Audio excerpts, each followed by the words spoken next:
Segment of the show for today. The topic is youth violence and intentional injuries, and we're talking to Alana McLaughlin, who has given us some information in reference to defining exactly what youth violence and intentional injuries consist of, and to use a couple of case studies dealing with this during this particular segment of the show. Let's talk about the two cases that you mentioned earlier as examples of perhaps what you mean when you talk about youth violence and intentional injuries. What do you mean when you use these examples? Well, if you just tuned in, the two cases I was that Dr. Haney was referring to were the Tupac Shakur case, Tupac Shakur, and Trayvon Martin case. Now, in Tupac's case, he was in Las Vegas and he was going back from a nightclub, and when a old-fashioned Cadillac pulled to his left, so they rolled down the window, and while Tupac was standing up in the sunroof place, he was just standing up, in the sunroof.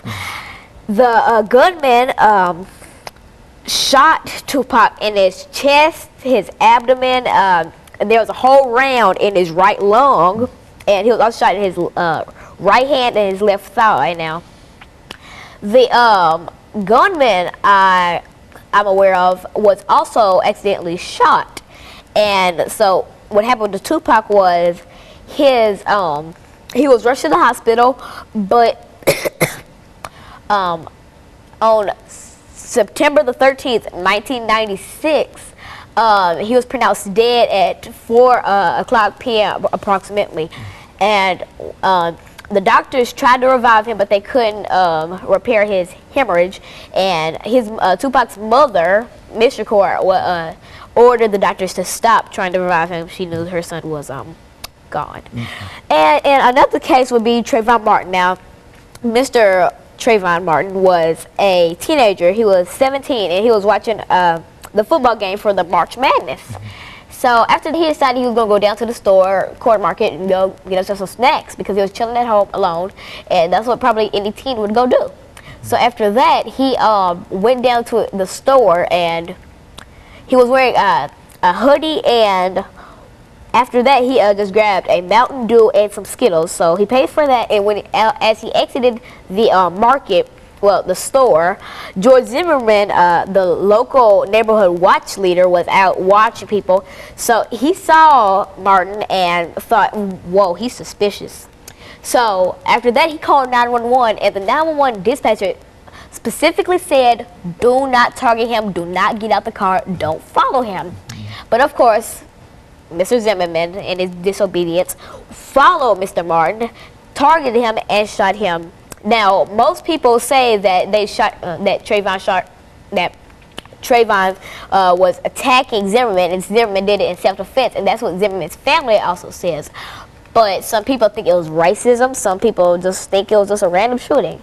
On the other hand, I don't know what to think, because all I know is that I really pray for Trayvon's family, Trayvon Martin's family, and then I know that Obama is actually on Trayvon's side also, because President Obama also said that if I had a son, he would look like Trayvon. So I'm guessing that takes it as, oh, I'm sorry for your family, Trayvon, rest in peace.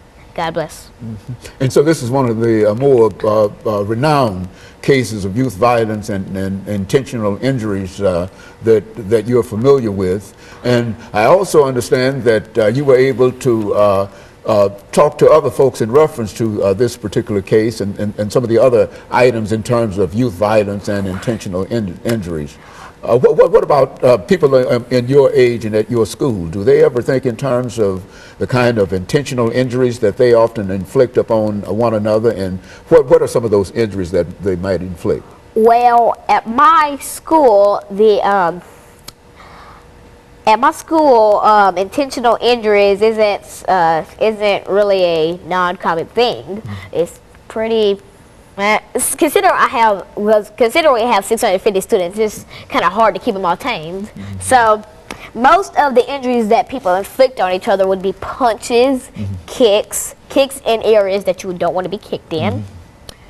You could be slapped, you could be pushed, you could have a chair thrown at you. You could also be very seriously hurt. Like one boy, this is unfortunate. He was going to breakfast, and he got body slammed right into the concrete floor, right into a paved floor because I think he took a boy's seat and he picked him up and body slammed him right on the floor.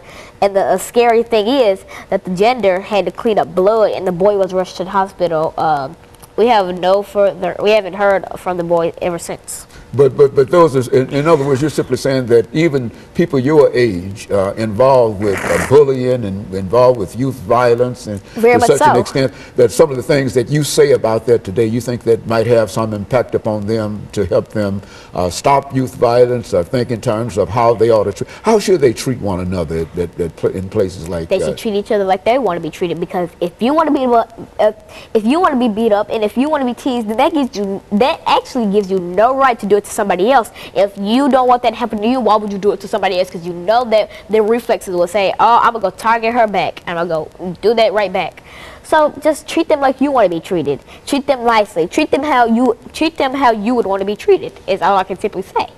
And so that's probably your motto in terms of how you wish young people your age to deal with people. We've had you on many other occasions, and you've talked about some aspects of digital cyberspace and that kind of thing. Cyberbullying. Cyberbullying. Now, what does that mean, and how do you relate that to what you talk about when you mention youth violence? Another version of cyberbullying would also be using, this is an iPod Touch, an 8 GB iPod Touch.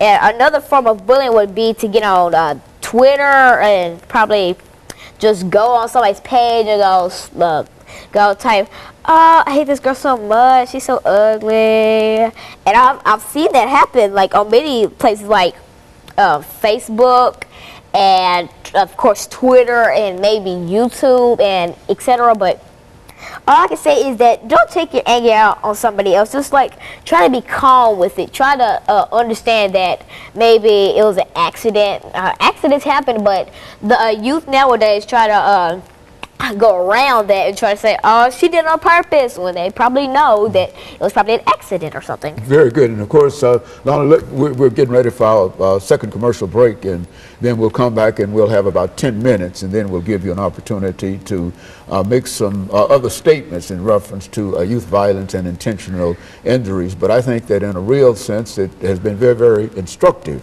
in terms of the kind of information that you're giving us. And of course, we'll be back with our audience following this very, very short commercial break.